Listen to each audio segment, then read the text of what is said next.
মা কী জিনিস সেটা আমি আগে বুঝতাম না। যখন আমি নিজে মা হয়েছি তখন বুঝতে পেরেছি মায়ের কত কষ্ট সন্তানের জন্যে, মায়ের মন কতটুকু কাঁদে। আসসালামু আলাইকুম। আজ আমি আপনাদের সাথে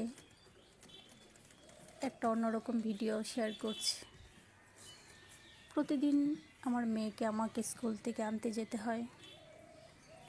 একজন মা হিসেবে আমার মনে হয় প্রত্যেকটা মায়েরই কম বেশি এটা করতে হয়, বিশেষ করে যারা হাউস ওয়াইফ, আমার মতো যারা হাউস ওয়াইফ।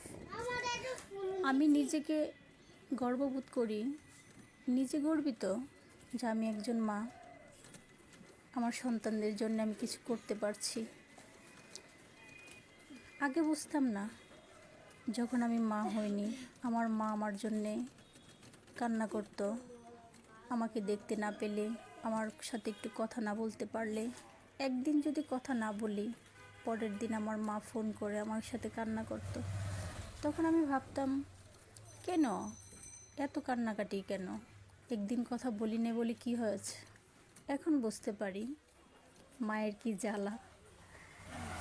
মা তো মাই হয়, মা সন্তানের জন্য যত কষ্টই করুক না কেন সেটাকে কষ্টই মনে হয় না। যেমন আমি সেই সকাল থেকে সমস্ত কাজ শেষ করে তারপর মেয়েকে স্কুল থেকে আনতে যাই।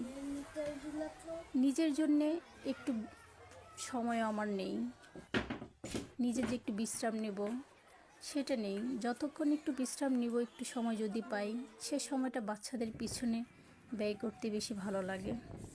যাক, প্রতিদিনের মতো আমি মেয়েকে স্কুল থেকে আনতে গেলাম। ছেলেটা আমার সাথে যায়, ছোট, ওকে কোথায় রাখবো। আজ আমি বুঝতে পারি হাজার পরিশ্রম করলেও পরিশ্রম মনে হয় না, কারণ সেটা তো নারী ছেঁড়া ধন। তার জন্যে কষ্ট করলেও কষ্ট মনে হয় না। এখন বুঝতে পারি প্রত্যেকটা মাই সেরকমই হয়।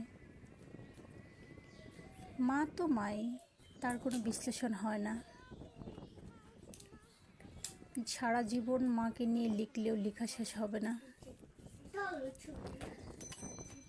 আমার ভিডিওটা যদি ভালো লেগে থাকে তাহলে লাইক, কমেন্ট, শেয়ার করে পাশে থাকবেন।